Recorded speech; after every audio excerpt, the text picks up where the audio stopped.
అందరికీ నమస్తే అండి. మా రోజా మాట్లాడింది ఇవాళ చంద్రబాబు నాయుడు గారిని ఉద్దేశించి, అలాగే జగన్మోహన్ రెడ్డి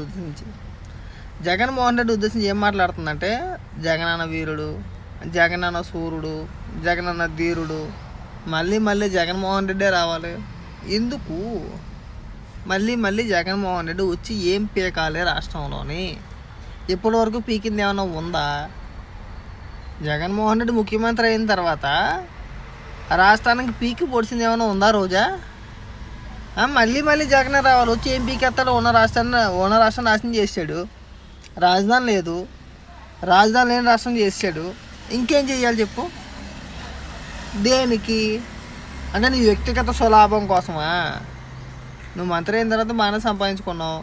కొడుక్కి నెలన్నర తిరగక ముందే 2 కోట్ల రూపాయలు పెట్టి కారు కొనిచ్చావు. అందుకనా? వ్యక్తిగతంగా నువ్వు బాగా అభివృద్ధి చెందుతున్నావు, బాగా సంపాదించుకుంటున్నావు. కాంట్రాక్ట్లను, ఇంకోటనో, కమిషన్లను భయంకరంగా సంపాదించుకొని కొడుక్కి కోట్ల రూపాయలు కూడబెడతా అని చెప్పేసానా మళ్ళీ జగన్ రావాలి? నీ బతుక్కి సిగ్గు అనిపించట్లేదు? కొద్దిగైనా కానీ, కొంచెమైనా కానీ ఇలాంటి మాట్లాడి మాకు ఏమనిపిస్తుంది అంటే, అరే రోజా డబ్బు కోసం ఎంతకైనా దిగజారిపోదరా, ఎంతకైనా భజన చేసుద్ది. సిగ్గు శరం లేని వ్యక్తి ఎవరైనా ఉందంటే రోజా ఒకరితే అని చెప్పి మాకు అనిపించుద్ది. నిన్నగాక నువ్వు నిన్న మాట్లాడుకున్నావు.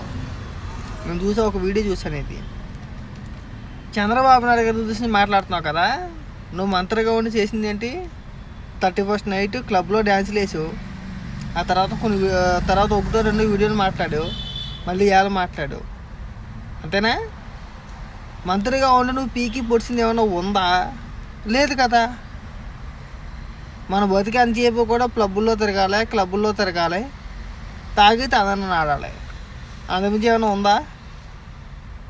సామాన్యుడు వేరే, నువ్వు మంత్రి హోదాలో ఉన్నావు కదా. దాని గురించి కదా మేము చెప్పేది.